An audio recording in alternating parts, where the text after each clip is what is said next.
আমরা এই মুহূর্তে আছি যাদবপুর লোকসভা কেন্দ্রে তৃণমূল কংগ্রেস প্রার্থী সায়নী ঘোষের সঙ্গে। সায়নী, যাদবপুর একটা ভাইটাল সিট এবং তুমি যাদবপুরেরই মেয়ে, এবং যাদবপুরের লোকসভা কেন্দ্রের যারা মানুষ আছে তাদের কতটা ভালোবাসা তুমি এখনো পর্যন্ত পাচ্ছ? প্রচুর ভালোবাসা পাচ্ছি, ভালোবাসার কোনো শেষ নেই। এবার ভালোবাসাটা ভোটে ট্রান্সলেট হচ্ছে কিনা সেটা আমরা 4 তারিখে জানতে পারবো। তবে যতদূর যেখানে যেখানে গেছি মানুষের অত্যন্ত ইতিবাচক এবং খুব স্বতঃস্ফূর্ত ভালোবাসা তো চাপিয়ে দেওয়া যায় না। তোমার নয় কাউকে ভালো লাগে, নয় লাগে না, তাই তো জেঠিমা? এটাই হচ্ছে বিষয়। কিন্তু যেখানেই যাচ্ছে আমার মনে হয় মমতাদির প্রতি মানুষের একটা সমর্থন আছে। আমি তো সেই তুলনায় অনেক নতুন, কিন্তু দিদির ওপর আস্থা আছে বলে হয়তো আমরাও এতটা বেশি অ্যাকসেপ্টেন্স পাই। সায়নী, কিছু কিছু ক্ষেত্রে তুমি যেখানে কিছু লোকের অভিযোগ, অভাব, অনেক বিষয় তোমাকে নিয়ে বলেছে।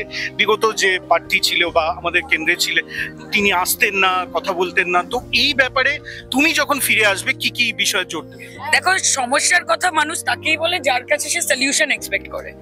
আমার যদি কাউকে দেখে মনে হয় যে এ তো আমাকে সলিউশন দিতে পারবে না, আমি তাকে আমার সমস্যার কথা বলবো না। তো সেরকম জায়গা থেকে তৃণমূল কংগ্রেসের প্রতিনিধিরা যখন গ্রাউন্ডে থাকে তখন মানুষ তাদের অভাবের কথা, অভিযোগের কথা বলে, কিন্তু বেশিরভাগ ক্ষেত্রেই উই হ্যাভ ডেলিভার্ড। তো সেখানে দাঁড়িয়ে কাজ তো একটা কন্টিনিউয়াস প্রসেস, ডেভেলপমেন্ট তো একটা কন্টিনিউয়াস প্রসেস, 365 দিন চলে। যতটা হয়েছে অনেকটা হয়েছে, এবং যতটা বাকি হয়েছে আস্তে আস্তে আমরা করে ফেলছি। আমার শেষ প্রশ্ন, সায়নী, যাদবপুর লোকসভা কেন্দ্রে Sayani versus Sayani, Sayani versus Sayani, actually গোটা পশ্চিমবঙ্গে it is the people of Bengal versus this বহিরাগত বিজেপি, এই অপশক্তি যারা বাংলাকে বঞ্চনা করছে। কাজে it is versus right versus wrong, it's virtue versus vice, এবং ইটস এথিক্যাল ভার্সেস আনএথিক্যাল। তুমি যখন লোকসভায় প্রার্থী এবং আমাদের এখানে যাদবপুরে জিতে আসবে, তোমার প্রথম কাজগুলো কি কি?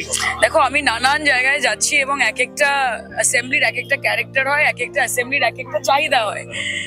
জল একটা ইস্যু আর কি, যেটা, এবং স্পেশালি এখন গরমের দিনে।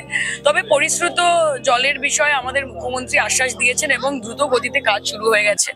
আমিও চেষ্টা করব যতটা সম্ভব চারিদিকে মানুষের কি কি প্রয়োজনীয়তা সেগুলোকে মাথায় রেখে লিস্ট আউট করে সংসদে গিয়ে যাদবপুরের মানুষের দাবি দাওয়াগুলো তুলে ধরা, এবং সেন্টার থেকে নানানভাবে ফান্ড নিয়ে এসে যদি এলাকাকে আরো উন্নত করা যায়, এর থেকে ভালো আর কিছু হয় না।